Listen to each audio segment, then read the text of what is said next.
Bonjour à tous, c'est Valérie. Je vous retrouve aujourd'hui car j'avais très envie de participer à un challenge qui a tourné ces dernières semaines, mais j'ai pas eu le temps de faire. C'est un challenge au départ initié euh, dans la sphère anglo-saxonne par une youtubeuse qui s'appelle Marlène Teresa et qui a été ce challenge pardon, a été mis au goût du jour par Florence de la chaîne Miss Florence. Moi, j'ai découvert le challenge sur la chaîne de Hugues Saint-Cide. Je vous mettrai tout ça en bas. Et bien évidemment, je me suis régalée à regarder les vidéos de Hugues, de Florence et de Nat de la chaîne Angel Taena. Voilà.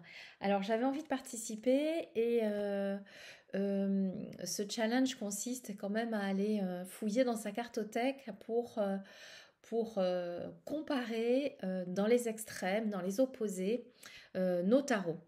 Alors c'est quelque chose que je vais réaliser en 3 étapes aussi, comme Miss Florence. J'ai trouvé ça super intéressant de faire les tarots opposés, les oracles opposés et les petits Lenormand opposés. Ça risque d'être un peu plus difficile pour les petits Lenormand parce que j'en ai moins, mais quand même, j'ai déjà pas mal d'idées.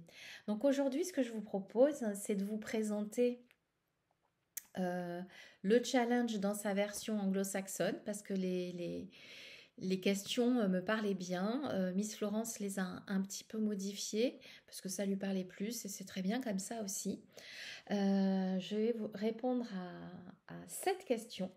Vous présenter 2 jeux, le jeu minimaliste versus le jeu maximaliste, un jeu jour versus un jeu nuit, un jeu facile à mélanger versus un jeu difficile à mélanger, un jeu qui me challenge versus un jeu qui me réconforte, un jeu que j'utilise tous les jours versus un jeu que j'utilise de temps en temps, un jeu que j'ai surestimé versus sous-estimé et un jeu travail de lumière versus travail de l'ombre. Voilà. Alors, ça a été un super exercice à faire pour moi. Je pensais que ça serait assez simple, que j'allais trouver les jeux comme ça. Et en fait, j'ai pas mal de jeux qui peuvent correspondre à plusieurs possibilités. Alors, j'ai choisi des jeux qui n'ont pas été présentés sur les autres challenges effectués par les personnes que je vous ai nommées précédemment pour mettre un peu plus de diversité. Oh, voilà mon écureuil. Et j'espère que ça va vous plaire. En tout cas, ça va demander un petit peu plus de réflexion que je n'imaginais, notamment pour certaines questions.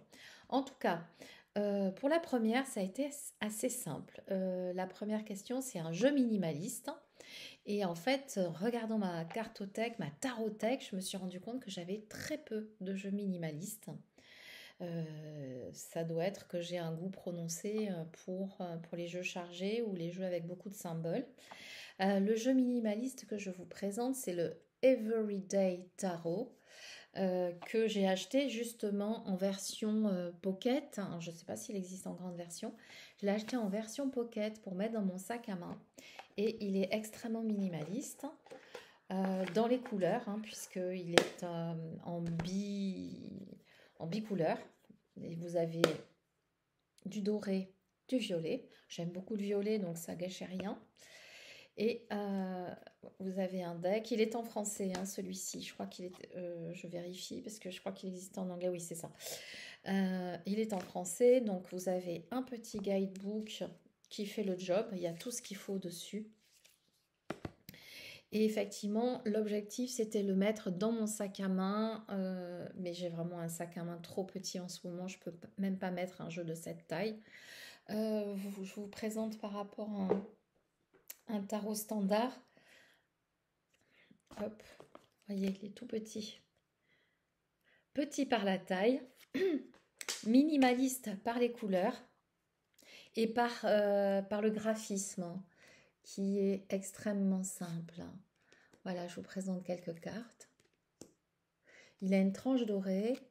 Il est sympa. Il a été difficile à brasser au départ, mais il est assez sympa. Mais en fait, je crois que j'aime les jeux avec plus de détails. Et Mais j'avoue qu'il est bien agréable à avoir dans son sac à main. Voilà, très, très minimaliste. Pour moi, en tout cas. Voilà. Et là, vraiment, ce fut simple parce que je crois que je n'en ai pas un seul qui soit aussi, aussi simple. Voilà, 3 de coupe, on reconnaît quand même bien, même sans les lunettes. Voilà ce petit jeu tout mignon qu'on trouve sur toutes les plateformes. Hein. Pas cher du tout en plus, hein, je crois que, je sais plus, dans les 15 €, quelque chose comme ça. Donc un jeu mass market minimaliste qui est sur le mode Rider Waite et qui fait bien le job avec sa petite boîte quand même, toute mignonne aussi. Alors pour les jeux maximalistes, avec plein de détails, plein de symboles. Là, j'ai eu un vrai problème parce que j'en ai des tonnes. Mais j'ai choisi un tarot que j'adore, que j'ai dans sa version française et dans la version tchèque. C'est le tarot des mondes oniriques de Barbara. Alors, c'est le texte est de Barbara Moore et les dessins sont de Stéphanie Puynmunlo. Et pour moi, c'est vraiment la définition du tarot maximaliste, parce il est fait avec plein de détails d'une finesse extraordinaire. Alors, j'ai mis la version tchèque dans la boîte française avec le guidebook français, parce que la version tchèque est plus grande que la version française. Je l'avais trouvée dans cette version grâce à Hugues d'ailleurs. Merci Hugues. Je vous présente la version française que j'ai mise dans la boîte tchèque.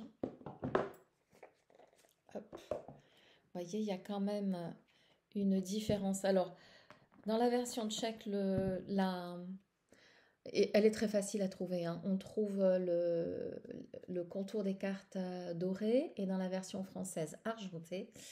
Et puis, les cartes sont quand même... J'ai un bazar. Les cartes sont quand même beaucoup plus grandes. Ça a l'air de rien, mais avec un jeu, avec autant de détails, c'est, de mon point de vue, extrêmement important. Moi, ça, c'est un jeu, j'ai vraiment besoin de mettre mes lunettes pour travailler avec. J'adore le dos de deck. Alors, attendez. Voilà, j'adore ce dos, il est magnifique. Alors, je sais qu'il est beaucoup vu, mais il est tellement sublime.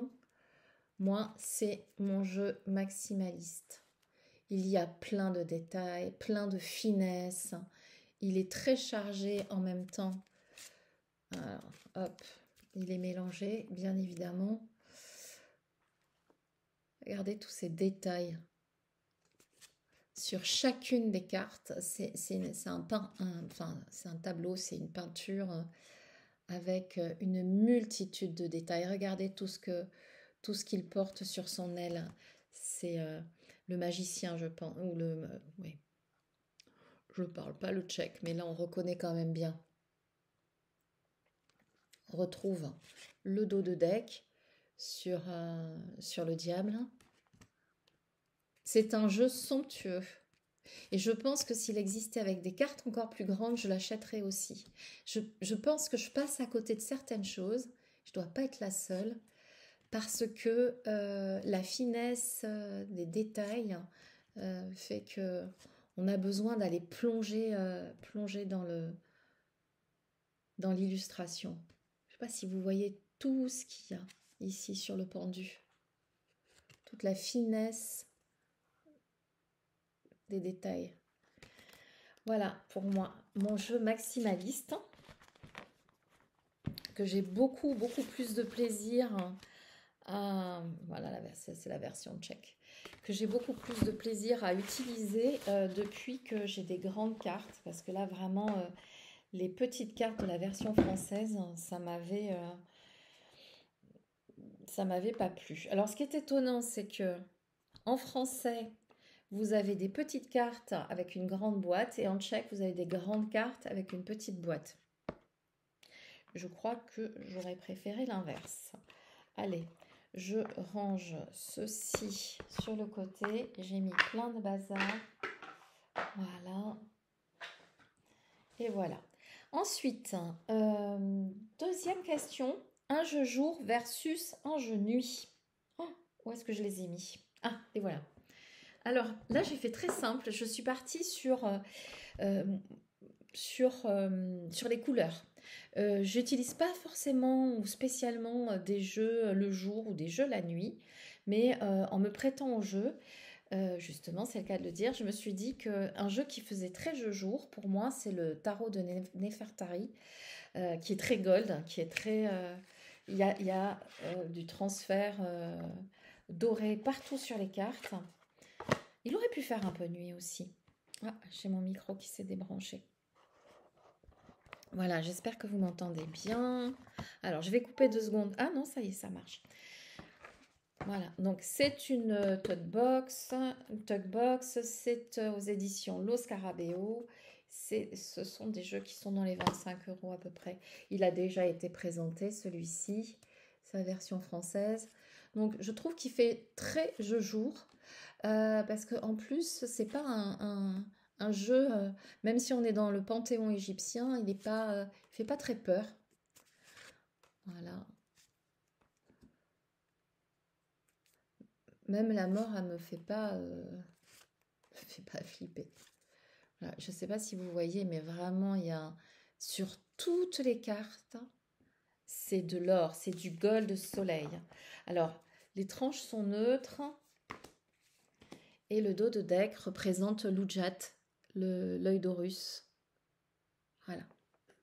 Et du coup, je trouve que ça fait un jeu très jeu de jour, hein. Vous avez des Jinko là, avec toutes les symboliques.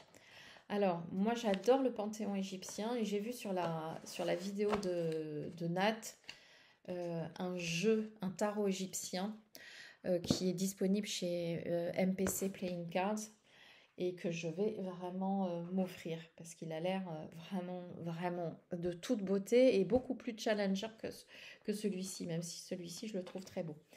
Et en versus jeu nuit, j'ai pris l'Octopus Tarot parce que il est tout noir et en transfert en holographique, ça fait un peu argenté. Je trouve qu'il a un côté très nuit, sans être travail de l'ombre ou ça, je trouve qu'il a un côté très nuit. Voici le dos de deck. Je pense que la lumière est mieux comme ceci. Noir et un peu holographique. Voilà. Les tranches sont holographiques. Et ce sont des représentations de pieuvres. Je l'ai déjà présenté en review, celui-ci. Alors ça, c'est la version française, c'est l'édition française qui a été éditée par un petit éditeur qui s'appelle Eugène Kohler. Le tarot, il est de Charlotte, Luna Charlotte. On le trouvait je crois qu'on l'a trouvé sur Kickstarter en version anglo-saxonne. Et vous voyez, sur chaque carte, il y a de l'holographie. J'adore ce jeu. J'ai eu un coup de foudre quand je l'ai trouvé dans une petite boutique. Alors, on ne le trouve pas partout. Mais il y a, je crois, des boutiques qui le font beaucoup dans le sud-ouest, parce que Eugène Kohler est du sud-ouest. Donc, il a bien diffusé dans le sud-ouest, et puis à Paris aussi. Voilà. Donc, pour moi, vraiment, ces deux jeux, ça fait jour-nuit. Voilà. Jour et nuit. L'Octopus Tarot. Et je suis bien contente parce que pour une fois que j'ai un tarot auto-publié ou petite maison d'édition, c'est super sympa de l'avoir avec un petit guidebook en français. Comme ça, on peut vraiment apprécier le travail de l'auteur autant que celui de l'illustrateur. Même si je crois que dans le cas présent, c'est Luna Charlotte qui a fait et le texte et les illustrations. Voilà, ça c'était pour les jeux versus jour-nuit. Ensuite, un jeu meilleur mélange versus pire mélange. C'est vrai que ça m'a pas posé de problème. j'ai pris le même jeu dans la version auto-éditée, dans la version auto-éditée anglo-saxonne et dans la version mass market française.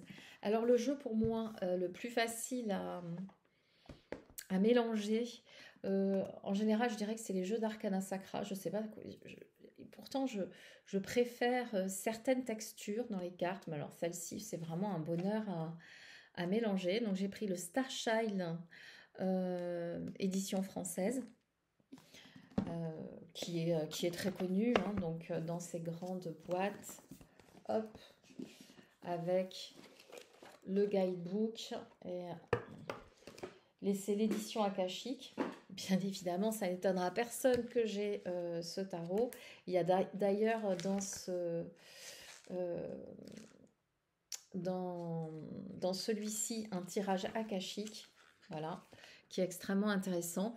Moi que je pratique, c'est un tirage que je fais avec d'autres jeux de tarot qui proposent, c'est un tirage en 5 cartes, qui propose le message que va me transmettre mon moi supérieur, mes énergies actuelles, qu'est-ce que j'ai besoin de traiter aujourd'hui, qu'ai-je besoin de libérer pour rehausser mes fréquences, quelles expériences, quelles empreintes karmiques j'ai tendance à répéter et quelles leçons dois-je apprendre de ma bibliothèque akashique personnelle. Donc ça, c'est un tirage que j'ai trouvé dans ce tarot, dans le Starchild Tarot édition française d'Arcana Sacra, et que j'utilise, ma foi, avec quasiment tous mes tarots. Puisqu'en fait l'idée c'est quand même de créer ou de s'inspirer de tirages avec lesquels on se sent connecté, et ce travail avec la conscience supérieure, c'est quelque chose que j'aime beaucoup. Alors je préfère l'édition originale, parce que les cartes ont changé, il y a beaucoup de cartes qui ont changé sur cette version là, notamment le dos de deck. Voilà, voici le dos de deck, les tranches sont neutres. Alors c'est un jeu d'une facilité à mélanger, mais ça, même avec des petites mains de chaque côté, super facile à mélanger. C'est un vrai bonheur. Alors du coup, je l'utilise plus que la version auto-publiée de Daniel Noël, même si je préfère... tout est mélangé, bien évidemment. Même si je préfère les cartes, c'est vraiment un univers éthérique, cristallin, qui moi me parle, hein. La lune, je préfère la lune de l'autre.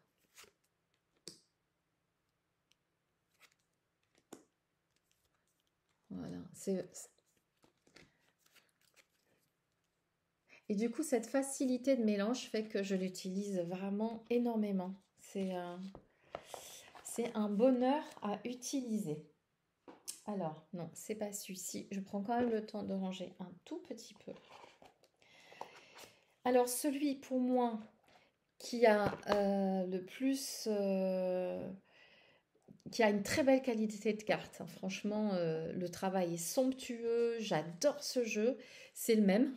C'est le Starchild Tarot de Daniel Noël, mais dans l'édition anglo-saxonne, dans l'édition auto-éditée, je pense que c'est... je ne l'ai pas acheté sur son site, j'ai trouvé sur le Roi de Coupe à un moment donné, j'étais bien contente. Donc ça, c'est l'édition Portail Rose. Les cartes sont sublimes, j'adore. Alors, c'est vrai que c'est très rose, mais moi j'adore, je m'en lasse pas. Et les cartes sont de toute beauté. Les tranches sont dorées antiques.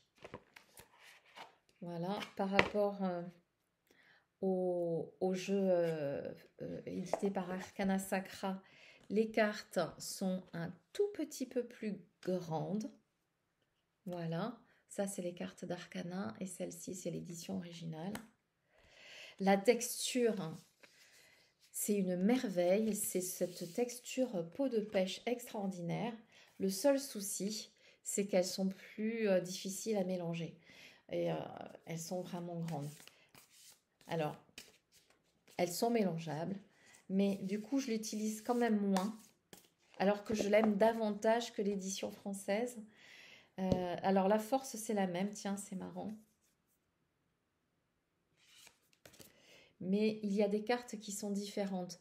Je devrais faire un comparatif je devrais le reclasser et faire un comparatif, la haute fortune. J'espère que vous voyez bien les couleurs. Il fait un temps très très très gris dehors, donc j'ai mis pas mal de lumière pour que vous puissiez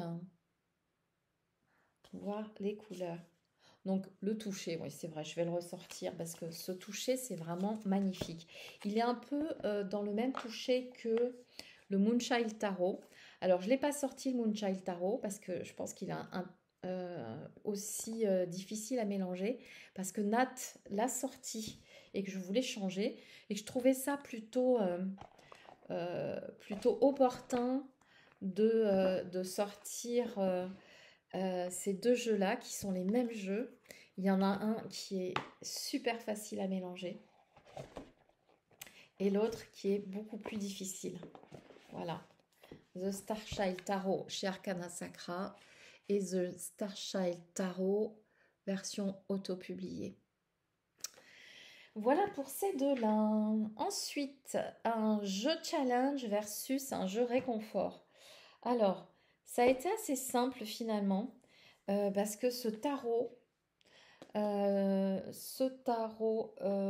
l'ai acheté. Non, c'est l'autre qui a été simple. Challenge versus réconfort. Le challenge, j'en ai beaucoup qui me challenge, notamment un, mais je l'ai choisi dans une autre catégorie. Mais celui qui me challenge le plus, je dirais, par rapport à ma personnalité, c'est-à-dire que peut-être que vous, ça va pas du tout vous challenger, c'est le Next World Tarot que j'ai acheté il n'y a pas si longtemps que ça. Ça faisait longtemps que je le voulais. Il est énorme. Le guidebook, la boîte noire est magnifique. Et si vous avez vu la vidéo où j'en parle, c'était sur un vlog, je crois, je l'ai vraiment acheté parce que le dos de deck me bouleverse. Cette fleur dans les barbelés sur ce fond, ça me bouleverse, ça me touche. Je dirais même que je l'ai acheté quasiment que pour ça. Alors pourquoi il me challenge? Parce que c'est un jeu qui nous fait rentrer dans le monde moderne. D'ailleurs, Next World Tarot, c'est c'est le tarot du prochain monde, du monde qui suit. Et c'est un monde qui est très dans la matérialité. Euh, alors que moi, j'aime bien les jeux très cristallins, très éthériques. Et du coup, ce jeu, dans ce sens-là, il me challenge, il me demande à sortir de ma zone de confort et à rentrer dans un univers, finalement, dans un monde dans lequel euh, je suis pas très présente, finalement, de par ma façon de vivre aussi dans la forêt. euh, et du coup, il me challenge quand même, il me confronte à une réalité peut-être parfois que je vois pas, ou je pense pas être dans le déni, mais dans ma construction de ma propre réalité, c'est un monde dans lequel je suis pas très présente. Alors dans ce sens-là, je trouve que c'est un jeu qui me challenge bien. Il est magnifique, hein. La grande prêtresse, moi j'adore cette carte. Et l'impératrice qui est encore derrière. Voilà. Vous voyez, ça ça me met une réalité existante en face. C'est pas toujours simple pour moi de voir ça. Voilà. Pourtant, pour autant, je vis pas dans le monde des bisounours, mais il y a quand même quelque chose qui est d'une réalité très Mad Max, je dirais parfois, dans ce jeu. Et vraiment, ce dos de deck, pouf. Alors, me confronter à cet univers-là, à cette dimension, à ce monde, pour moi, c'est challengeant. Challengeant. Alors, dans les jeux réconfortants, au contraire, j'aurais pu mettre les tarots de Célia Melville. J'ai adoré tout l'hiver dernier sortir le tarot renard, qui vraiment est un doudou deck. Mais j'ai choisi de vous montrer le bout tarot, qui est son dernier, et qui est tellement doux. Alors, je vous l'avais présenté aussi, il me semble. Donc, voilà, son petit pochon, toujours joli ces pochons. Et puis ce jeu qui est tellement doux, tellement doux. Hop, voilà, avec les boîtes toujours magnifiques. Et les cartes, alors, le guidebook toujours en français et en anglais. Et les cartes avec les arcanes majeures qui ont tout un... Alors, bah tiens, voilà une derrière, ça c'était l'As de coupe. Voilà le jugement. Toutes les arcanes majeures ont le petit fantôme avec ce détail qui est juste magnifique. Et c'est vraiment un doudou deck. Voilà. Elle est tellement jolie cette impératrice. On voit même pas le côté, on voit vraiment le côté création, joie. Même s'il y a des têtes de mort, elles sont gaies. Enfin bon, bref, ça fait beaucoup de bien. Il fait beaucoup de bien. Même dans les épées, c'est assez... Et pourtant, le 3 d'épée, il est quand même réconfortant parce que malgré tout, le chagrin passe. Il fait du bien. Rien qu'en le touchant, ce jeu fait du bien. Donc c'est à l'heure actuelle celui de mes jeux qui serait censé me réconforter le plus avec le tarot renard, bien évidemment. J'adore ce tarot renard. Je ne m'en lasse pas et puis je vais le ressortir. C'est la saison qui va arriver. Ça, c'était challenge et ça, c'était réconfort. Voilà pour cette 4e question. Ensuite, un jeu que j'utilise tous les jours versus un jeu que j'utilise de temps en temps. Le jeu que j'utilise tous les jours, et d'ailleurs, ça fait longtemps que j'ai pas fait de post Instagram, mais tous les matins, j'aime bien faire un tirage, une carte pour l'énergie du jour. C'est ce jeu, c'est The Elemental Wisdom Tarot, que je me suis offert dans sa version collector, c'est-à-dire avec la boîte. Alors la boîte, j'ai mis d'autres choses dedans. Je mets en général toutes les cartes que j'ai complémentaires de jeu. Là, c'est une 2e étoile du jeu, le certificat d'authenticité. Voilà, il y a d'autres cartes. Et ça, c'était, j'avais un 2e fou aussi et j'ai choisi l'autre. Voilà, et là j'ai choisi l'autre étoile. Donc c'est un jeu que j'utilise tous les jours. J'adore sa texture. Il n'est pas si simple que ça à mélanger. Il aurait pu rentrer dans l'autre catégorie. Parce qu'il a vraiment un toucher velouté, peau de pêche.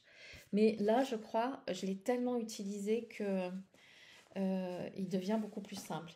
Donc c'est la version large. Alors même si j'ai des petites mains, j'aime bien prendre des grandes versions parce que ce sont des jeux aussi qui ont beaucoup de détails et que c'est plus simple pour moi de lire sans les lunettes. Alors je vous en présente quelques-unes.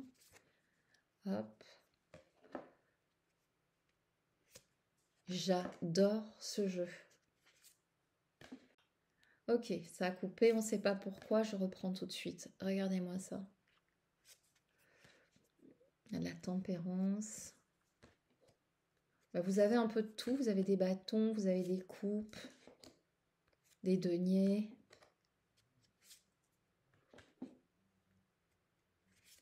Ce jeu est magnifique.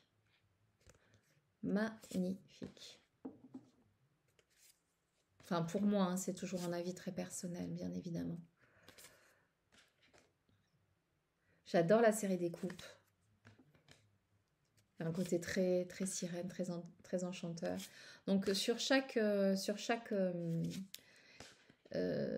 famille de mineurs, on trouve les sirènes, une série un peu plus africaine pour les bâtons. Je trouve ça très, très, très, très beau. J'aime beaucoup. Voilà. On est toujours dans le Rider-Waite. Donc, il n'y avait pas de boîte, cette boîte en bois. Il y a juste ce pochon qui est superbe, bien doublé, magnifique. Et c'est vraiment un jeu Je ne sais pas si c'est à force de l'avoir utilisé, mais à chaque fois, quand je prends l'énergie de la journée, je, le soir, je fais non, mais c'est fou.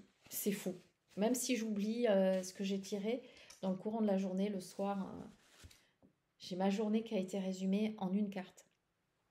Alors, ça, c'est le jeu que j'utilise tous les jours, versus le jeu que j'utilise moins, voire pas souvent. Et en fait, j'ai vraiment beaucoup hésité parce qu'il y a quand même pas mal de jeux que j'utilise pas beaucoup, que j'ai beaucoup pour la collection. Mais j'ai choisi celui-ci, l'héritage du tarot divin de Ciro Marchetti, parce que c'est un jeu que j'ai beaucoup utilisé, car c'est mon tout premier Rider-Waite, en fait. À l'époque où je savais même pas trop ce que c'était qu'un Rider-Waite par rapport à un Marseille. C'est mon tout premier Rider-Waite, il a dû sortir en 2010, quelque chose comme ça, 2009, je sais plus. Et je l'ai trouvé. Alors, je me rends compte à la fin de la vidéo que ça a coupé, que j'ai fait toute la vidéo et j'ai parlé dans le vide. Donc, j'en étais à ce jeu que je vous présentais, donc du coup que j'ai rangé, l'héritage du tarot divin, qui est mon tout premier Rider-Waite, que j'utilise beaucoup moins souvent maintenant. Parce que effectivement, il a laissé la place à ma collection que je fais maintenant depuis 2 ans, 2 ans et demi, 3 ans, je sais plus, 3 ans maximum en tout cas. Mais celui-ci, je ne sais pas si je le disais, c'est un tarot c'est mon tout premier Rider-Waite que j'ai acheté il y a une dizaine d'années à peu près, 2010, quelque chose comme ça. Je me souviens plus exactement. Ça a été vraiment la découverte avant même de savoir ce que c'était. Je l'aime beaucoup. Bah, du coup, je passe très vite parce que je sais plus trop ce que j'ai dit. Je l'aime beaucoup. Je le trouve beaucoup moins chargé que le Encore Tarot. Pourtant, j'utilise le Encore Tarot plus que celui-ci. Je vais peut-être ressortir celui-ci. Et celui-ci, je me demande s'il n'est pas dans le Encore Tarot, le magicien, parce que souvent, Ciro Marchetti, je crois, je ne sais plus dans lequel, il a repris ses cartes préférées de ses différents tarots. Donc voici, ça c'était le jeu que j'utilise moins souvent. Ensuite, je vais refaire totalement pardon, le jeu que j'ai surestimé par rapport à celui que j'ai sous-estimé. Alors surestimé, pas dans le sens critique de l'artiste, de l'auteur, ça apporte rien, mais dans le sens où c'est un jeu que j'ai tellement voulu que quand je l'ai eu, je pensais que j'allais m'en servir tout le temps et en fait je m'en suis pas servi tant que ça, ce qui n'enlève en rien ses qualités magnifiques. C'est le Dark Mansion Tarot, je l'ai vu passer partout. Oh, je me suis dit je le veux, je le voudrais tellement. Je l'ai commandé chez Taroteka Studio en même temps que The Elemental Wisdom Tarot et du coup je l'ai pas beaucoup utilisé, vraiment. Alors, je suis ravie de l'avoir pour la collection. J'adore cet univers de Tim Burton. Les cartes sont d'une qualité incroyable. J'adore cette qualité, toutes ces cartes-là, Taroteka Studio, qualité pêche, je ne sais pas comment on dit.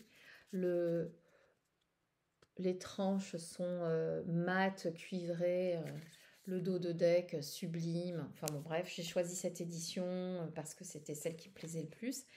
Et effectivement, j'ai surestimé l'usage que j'allais en faire, pensant qu'il allait être dans mon sac à main, qu'il allait m'accompagner partout dans ma vie. Et au final, je ne l'utilise pas tant que ça. Il est bien au chaud dans ma collection. Voilà. Versus le jeu que j'ai sous-estimé, je ne l'ai même pas encore rangé. J'espère que oui, ça enregistre toujours, ça ne me refasse pas le même coup. C'est un jeu que j'ai acheté il y a peu de temps parce que il est ressorti dans sa 2e édition, c'est le Mariel Tarot.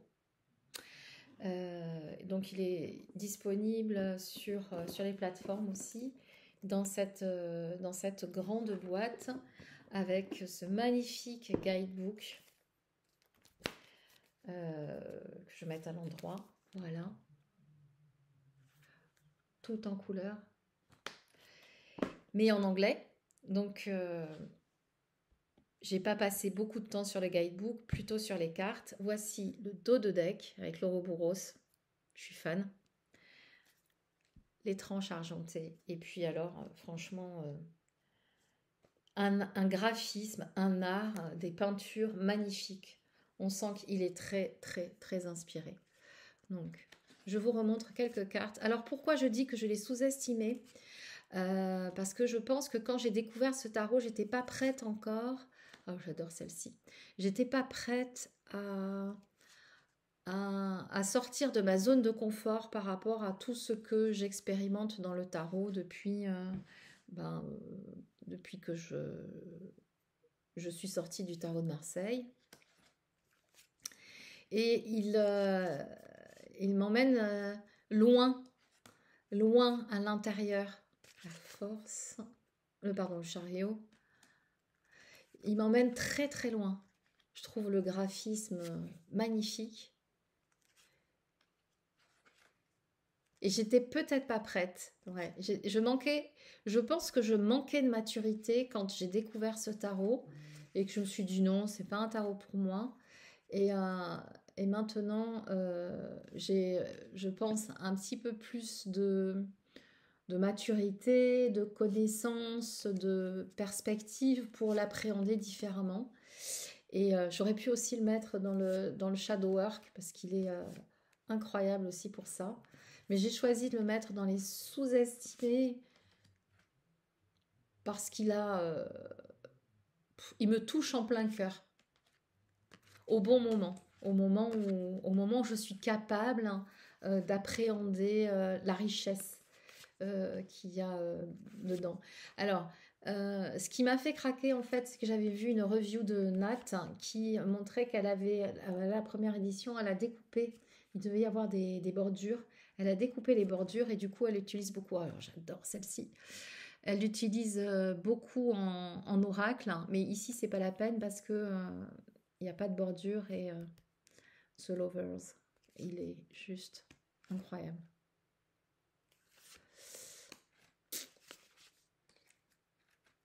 Alors, c'est pas mon impératrice préférée, à savoir pour ma papesse, ma grande prêtresse préférée, alors que c'est vraiment ma carte, hein, la grande prêtresse.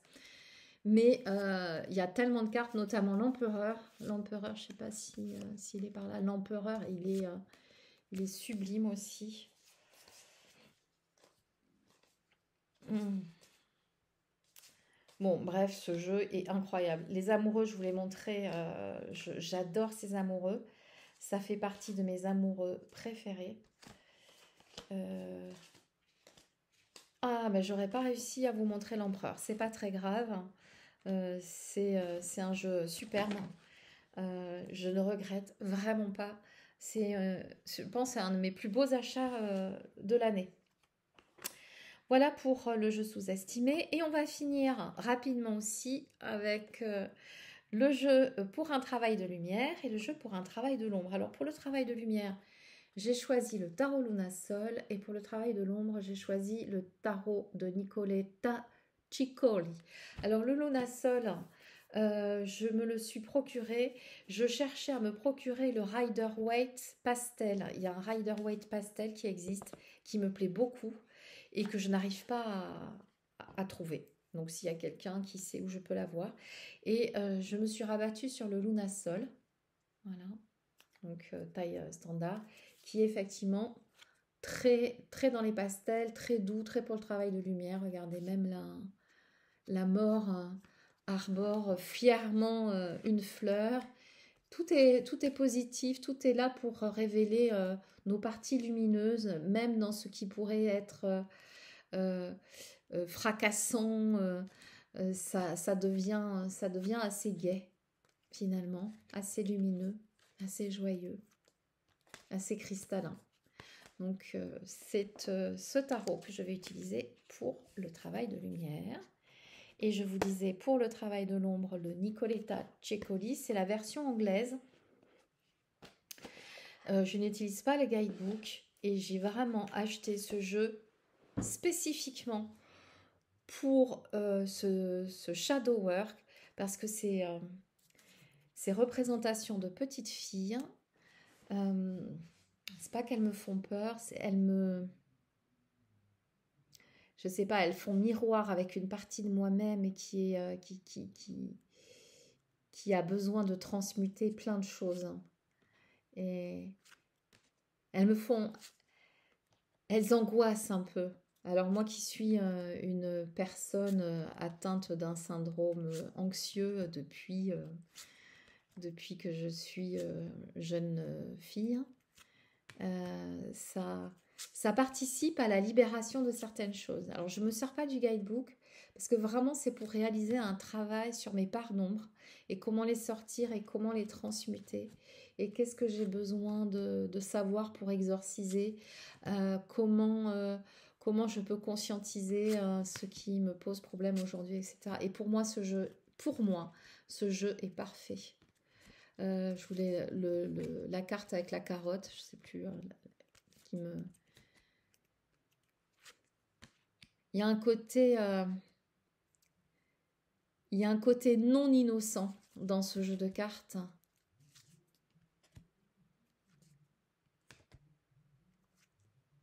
Voilà. Voilà pour le Chicory Tarot qui est le dernier jeu que je voulais vous présenter pour ce challenge. Je vous remercie de m'avoir écouté. Je vais faire un autre challenge, enfin je vais refaire ce challenge avec les oracles. Je vais essayer de faire une vidéo un peu moins longue. Désolée pour les coupures. Je ne sais pas, on va monter ça et on verra bien ce que ça donne. Je vous embrasse très très fort. Si vous avez envie de participer, eh bien n'hésitez pas. Et puis si vous voulez que je voie vos vidéos, pensez à me taguer, Valérie Mariotte, la dimension akashique. Comme moi, je vais taguer toutes les personnes que j'ai regardées.